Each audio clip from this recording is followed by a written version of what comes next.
Mga ka-DIY, welcome back to our YouTube channel. So for today, mag-Solar 101 muna tayo kasi bago tayo mag-set up ng ating DEA inverter o kaya Demuda, marami kasing nagko-comment kung paano ba yung tamang sizing natin ng solar panel, inverter, at battery. Pakasama na rin yung PV cable or wires at breaker. So kaya naisipan ko gawin muna tong video na to para malaman natin paano ba tayo magsa-size ng solar panel base sa ating electric bill. So dito may dalawang bill ako, tingnan natin paano ba yung pinakamabilis na paraan para malaman natin kung ilang solar panel ang gagamitin natin sa ating solar setup. Halimbawa nga yung gagawin ko, yung DEA inverter pala hindi ko yun gagamitin dito sa bahay mga ka-DIY kasi sa kasamaang palad nga, di ba? Hindi naman ako pwedeng magdagdag ng solar panel. So, ikakabit ko siya dun sa aking isang laundry shop mga ka-DIY na ang bill ay 7,000. Ayan no, 7,000 yung bill doon mga ka-DIY. Ngayon, pag may electric bill kayo kagaya nito kay Meralco, hanapin nyo lang po dyan yung actual consumption in kilowatt hour. Kasi dyan po tayo magbe-base ng ating solar panel size mga ka-DIY. Kasi dapat mataasan natin yan, mahigitan or mapantayan. Dapat nga mahigitan para kahit may pasobra tayo mga ka-DIY. So paano ba yon? 'Di ba yung tinuro ko dati ay i-divide pa natin to sa 30, tapos makukuha mo yung daily. Tapos saka natin i-divide ng solar panel size. Basta marami pa. Ngayon came up ako sa isang shortcut mga ka-DIY. Ganito na lang. Halimbawa, 449 kilowatt hour. So, i-times 10 nyo na lang yan. Times 10. So, ang lalabas dyan ay 4,490 watts. Yan. Yan na mga ka-DIY. Yan na yung kailangan nyong solar panel. O, diba? Ang dali. Ang dali, ganun lang kasimple. Kung halimbawa may isa pa akong bill, ito mas maliit, 5K. So ang solar panel total kilowatt hour na konsumo nito ay 376. So 376 kilowatt hour monthly yan ha, times 10. O, ilan yung makukuha natin? 3,760 watts. So yan yung solar panel na gagamitin natin. Ngayon, kung meron ako dito sa setup ko na to, dito nga sa 7,000 pesos, 7K, ito naman yung 5K, ilang solar panel yan para mapuno natin yung 4,490 watts mga ka-DIY. I-divide lang po natin yan kung ano yung available na solar panel. Halimbawa, dito sa amin, pinaka-common is 600 watts. So, 4,490 divide natin ng 600. So, ilan na? Ilang solar panel yung kailangan natin mga ka-DIY kung tig 600 watts yung available. So, depende ha, kung ang available sa inyo ay 625, yun yung ilagay nyo dito. So, pinaka-common naman yung 600 sa panahon ngayon. 590, 600, 620, 625. Yan. So, dun lang tayo sa 600. 4,490, i-divide natin ng 600. So, 7.48. So, pwede natin yung i-round up kasi medyo mataas na yan. Gawin nating 8. 8 pieces. O, yan o, diba? 8 pieces na 600 watts solar panel mga ka-DIY. So, kalkulahin natin ilan yung magiging harvest niyan. Aabot ba dun sa 490? Siyempre, dapat kasi dyan tayo nag-base Pero may pasobra. Ngayon, try natin. 8 times 600. So, 4,800 times 4 sun hours. Pwedeng 4, pwedeng 4.5. Pero kung gusto nyong mas maraming allowance, kahit i-times nyo na lang sa 4. Yung 4 is yung peak sun hours natin sa Pilipinas. 4 to 5 yan mga ka-DIY So, madalas ginagamit ko 4 lang. So, ayan. Times 4 times 30 days divided by 1,000 para maging kilowatt. So, 576 kilowatt hours yung kayang i-produce nito mga ka-DIY. Theoretically. kapag meron kang 8 pieces na 600 watts, kaya niyan mag-produce ng 576 kilowatt hour. Ilan lang ba yung kailangan natin? 449. So, goods na goods to kasi mas mataas yung 576 kilowatt hour na produce ng 8 pieces na 600 watt solar panel kesa dito sa 449 na konsumo ko. Ito nga pala yung pinaka-average ko na rin to mga ka-DIY. Ayan kita nyo. So, yun talaga, nasa 449. So, kung mag 500 man yan, kayang-kaya pa rin ng solar panel ko. So, ayun na, yun yung pinakamabilis na shortcut. Yung kilowatt hour na konsumo mo sa bahay, nakikita yan sa bill ng Meralco, times 10 nyo po, times 10. So, ayan na. Yan na yung total watts ng solar panel na kailangan mo. So, i-divide mo na lang kung anong size yung available. For 490 divided by 600 yung available dito sa amin. So, 7 pieces or 8 pieces. So, ginamit ko nga sa computation natin, 8 pieces na. Para sakto may pasobra mga ka-DIY. Kasama na dyan ha. Dito sa computation ko na to na times 10 na lang, kasama na dyan yung ano natin, system loss. Efficiency na nasa 80% mga ka-DIY. So, ayun. Goods na kaagad. Na-check na kaagad natin yung number 1, solar panel size. Panel size. So, check na natin yan. O, di ba? Check kaagad. Ganun lang kadali. Magbase lang kayo sa bill times 10 mga ka-DIY. Yun na yung total watts. Tapos, divide nyo na lang kung anong available na solar panel. Ngayon, isa pang common question is inverter size. Marami nagtatanong nito. Gagamit ba ako ng 3.6, 4.2 o 6 kilowatt mga ka-DIY inverter size? So, ang inverter size po, madali lang po yan. Kung meron tayong gagamitin na 4,500 watts na solar panel watts, usually yung pinakamalapit doon, kasi lagpas na to sa 4.2 kilowatt na solar panel, o di ba? Siyempre, ang next na dyan is 5 kilowatt o kaya 6 kilowatt. So, matik na kung yan yung gagamitin mong size ng solar panel, doon ka na sa 5 or 6. Yun ay base sa solar panel capability. Kasi, siyempre, alangan naman kumuha ka ng mas mababang inverter, mas malaki yung size ng solar panel mo. Unless yan na pwede nang mas mataas yung solar panel, di ba? Pero kapag yung mga demuda, kung ano lang yung size ng inverter, yun lang din yung size ng solar panel na pwede nating i-input sa kanya. Tsaka, yan ay sa solar panel. Pero ang inverter talaga, ang basehan natin dyan, ilan ba yung ginagamit natin na appliances sa bahay ng sabay-sabay mga ka-DIY. So, example ko dito sa bahay, meron akong inverter 1.5 HP. So, nasa 1,103 watts yon. Meron akong electric kettle 1,800. Microwave 1,000 watts. Rep 150 watts lang yan. 500 sa washing machine, 500 watts sa rice cooker, 200 watts sa lights, electric fan, TV, charger, pag sabay-sabay na. So, kahit sabay-sabay ko to lahat gamitin, ang total power niyan is 5,253. Kahit sabay-sabay ha, which is imposible ko namang ginagawa kasi never naming pinagsabay-sabay lahat yung appliances na yan. Pero just in case, sabay-sabay kong gamitin lahat ng appliances namin dito sa bahay, ang total niyan is 5,253. So, matik, ang gagamitin ko na dyan ay 6 kilowatt na inverter mga ka-DIY. Kasi syempre, dapat doon tayo sa mas mataas dito. Tapos yung inverter, hindi natin dapat sagarin, nasa 80% lang. So, kung 6 kilowatt inverter, 6,000 watts times 0.8, so nasa 4,800 or 5,000 watts lang. And then sabi ko nga mga ka-DIY, hindi ko naman talaga ito pagsasabay-sabayin gamitin. Napaka-imposible. Birang-birang mangyari yan na magsasabay lahat yan mga ka-DIY. So, ayun.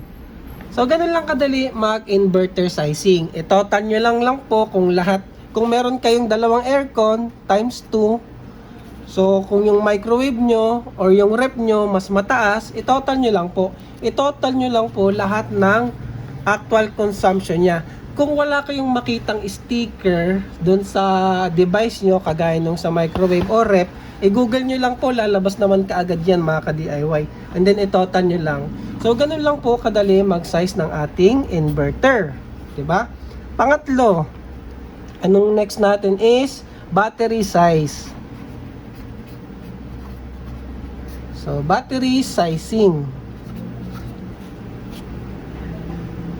Kasi ang pinag-uusapan pala natin hybrid na. Huwag na tayong mag-upgrade. Sa hybrid tayo kasi yun naman yung sineset-up natin, yung Demuda at saka yung DEYE. So pag-usapan natin yung battery size. Sa battery po, merong tatlong klase ng user. Battery users. Meron tayong tatlong klase. So number 1, yan yung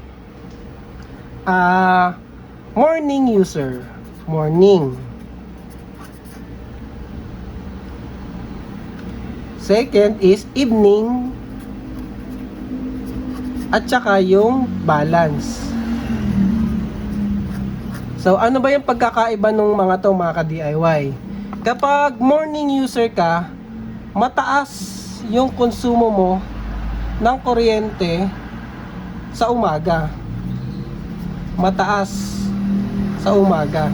So halimbawa, yung ito nga, yung 449 daily, magkano ba yung daily natin yan? I-compute natin mga ka-DIY. 449 divided by 30. So daily, nasa 15 kilowatt yan. 15 kilowatt daily. Ito ha. So kapag morning user, itong account na to, yung 15 kilowatt niyan, malamang nasa 10 kilowatt yung kinakain niya. More than 10 kilowatt yung kinakain niya sa umaga. Or umaga, maghapon yan, yung ibig sabihin ko dyan mga ka-DIY. So mostly, ng konsumo niya is sa umaga. Pag evening naman, sa gabi, mas malaki yung konsumo niyan, 10 kilowatt, halimbawa, pataas sa gabi mga ka-DIY. So malaki yung konsumo niya sa gabi. Pag balance naman, mga ka-DIY, ayan, nasa 7.5 kilowatt sa maghapon, 7.5 kilowatt sa magdamag sa gabi, ganon. So meron tayong tatlong type ng battery user. Ngayon, kapag ikaw ay morning user, malakas kayo magkonsumo sa umaga, sa maghapon, yung aircon, yun talaga yung binubuksan nyo ng todo, kailangan nyo ng medyo mas maliit lang na battery. Halimbawa ay 100 AH. Yan, pwede na sa inyo yan.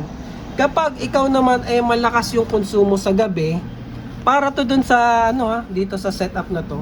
Kasi ito 5 kilowatt hour na to eh. Yung capacity ng 100 AH. 5 kilowatt hour. Sumunod ay 200 AH. So nasa 10 kilowatt hour yan. At yun namang 300 AH ay nasa 15 kilowatt hour yung battery capacity. So kapag morning user or malakas kayo gumamit sa maghapon, pwede na yung 100 AH sa inyo. Kasi yung battery nyo, sa gabi nyo lang gagamitin, which is 5 kilowatt hour na lang. Kasi nga, sa umaga talaga kayo malakas. Kapag naman sa gabi kayo malakas, kasi sa umaga, nasa opisina kayo, nagtatrabaho, nasa school ang mga bata, sa gabi kayo talaga nagbubuhay ng mga aircon, dalawa, ganyan, or isa. Ay, peto, masakto lang to sa isa. Alanganin to sa dalawa mga ka-DIY. So, basta mas malakas kayo sa gabi, magbubukas ng TV, magluluto, maglalaba, dapat mas malaki yung battery nyo. Kasi nga, evening user kayo mga ka-DIY. Kumbaga, mostly sa umaga, yung solar panel nyo, china-charge lang yung ating battery. 'Di ba?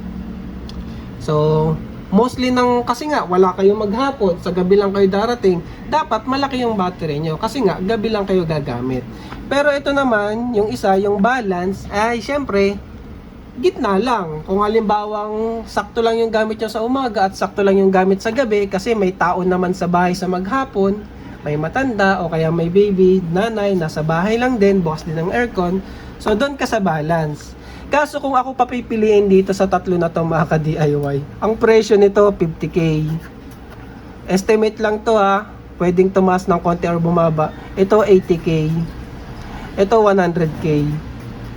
So pansin nyo, yung mas mataas yung capacity, mas affordable siya technically per amp hour capacity. So kung kaya mo talagang mag-ipon ng 100k, ito na lang din bilhin nyo. Kahit na morning user kayo mga ka-DIY, kung kaya nyo tong pag-ipunan, ito na lang din. Bakit?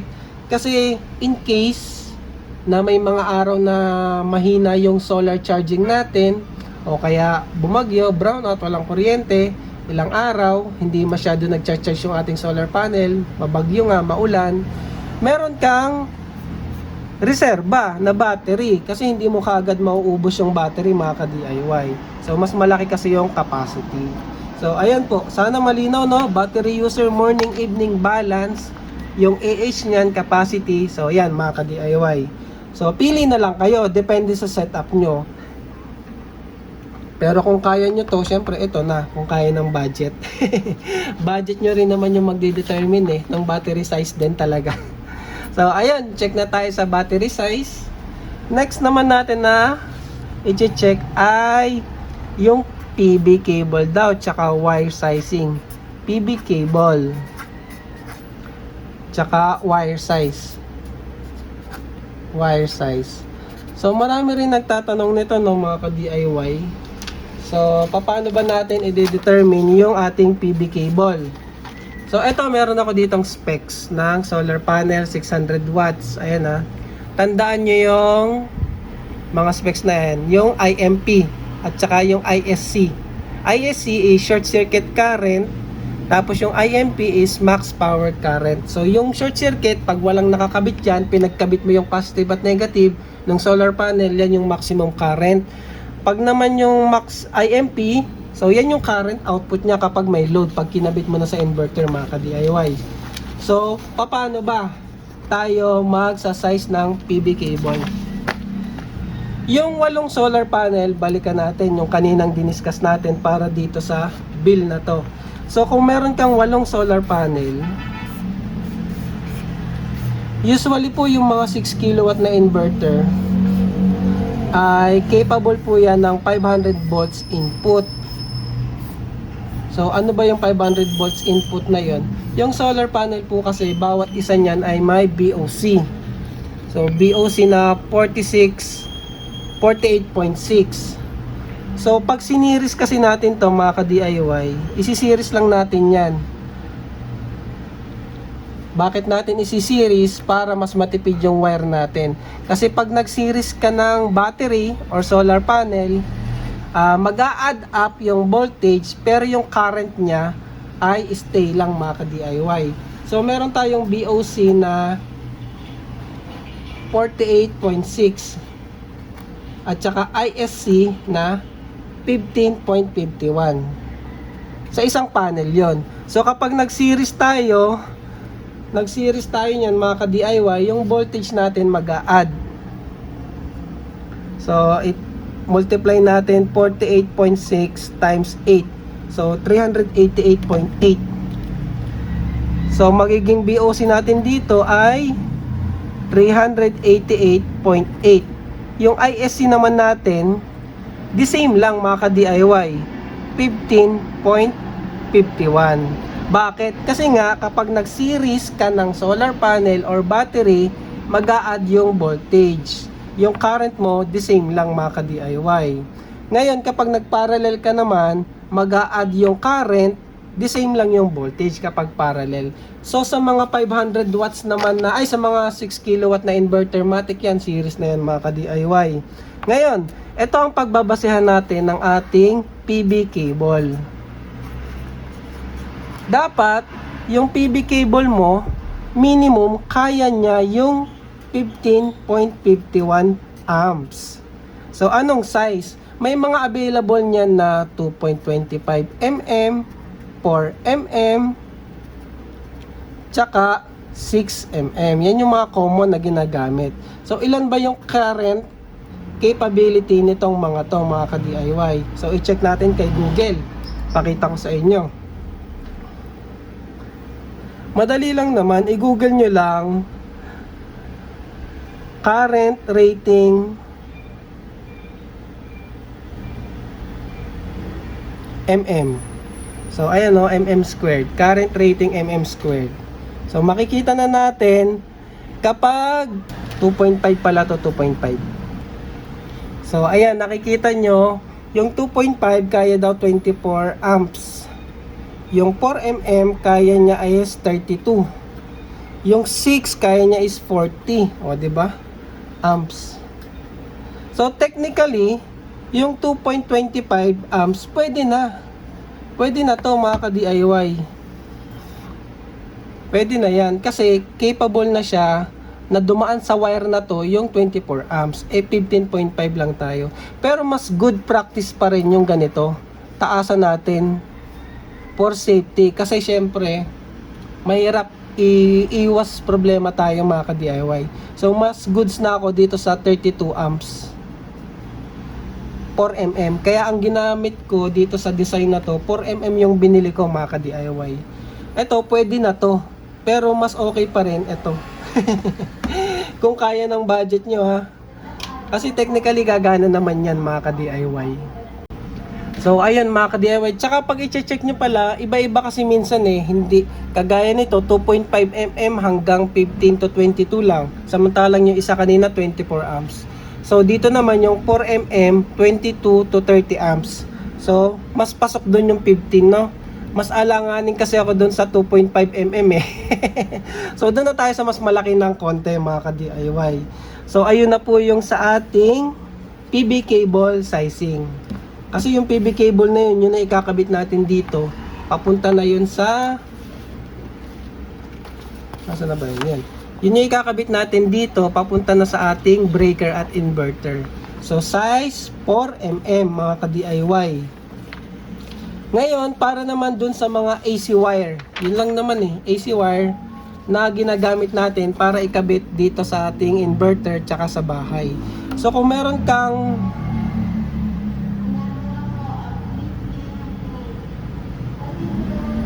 Kung meron kang 6,000 watts na inverter mga ka-DIY, divide nyo lang yan ng 230 volts AC. So, maximum natin is 26 amps. 26 amps. So, sa AC po natin, AC wire, na gagamitin, meron tayong 6,000 watts na inverter. Divide natin ng 230 volts. So, equivalent sa 26.08 amps.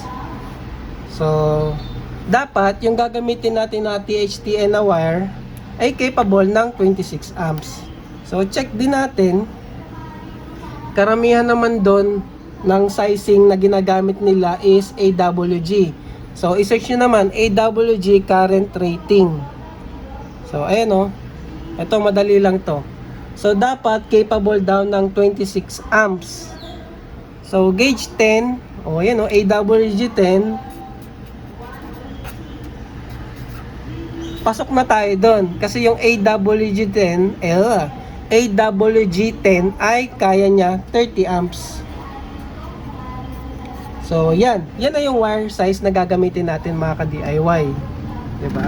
So, ganun lang kadali yung ating sizing ng PB at saka AC wire. Ngayon sa breaker, kasi malamang itatanong nyo din yung breaker size.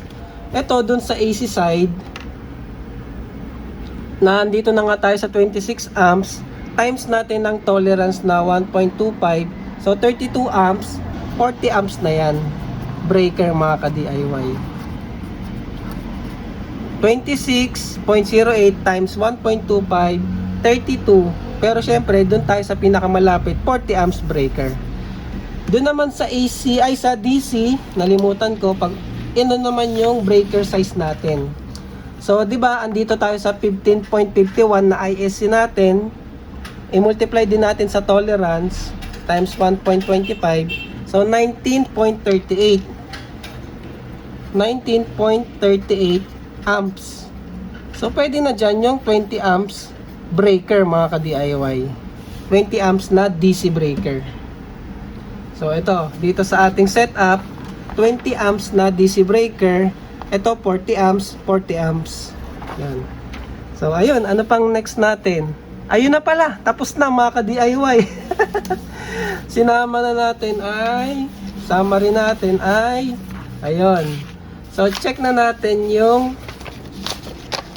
sana malinaw to no, para check yung ating PB cable, tsaka wire size, tapos breaker size, yung ating number 5. Yan. So, ayan. Kung meron pang hindi malinaw mga ka-DIY, ay comment lang kayo. Linawin pa natin. So, sana nag-gets nyo. Solar panel size, times 10 nyo lang yung kilowatt ng ating monthly consumption. Inverter size, itotal nyo lang po lahat ng appliances nyo. Dapat mas mataas doon yung inverter nyo. Battery size, syempre depende sa battery user or sa consumer or depende sa iyo, sa user, sa gagamit. Pero yun nga, ang advisable ko talaga, kung kaya nyo yung 300 AH kesa 100 or 200, mas goods yun mga ka-DIY. Tapos sa ating PB sizing, magbabase lang tayo sa current. Usually current talaga magbe-base. Kasi kapag na-undersize nyo yan at mataas yung current na dumaloy, mag-iinit yung wire nyo, matutunaw, magkukos ng sunog yun mga ka-DIY. Wire size ng AC ganun din. Current din magbe-base. So 26 amps tayo, 'di ba? 26 amps capable na wire AWG10.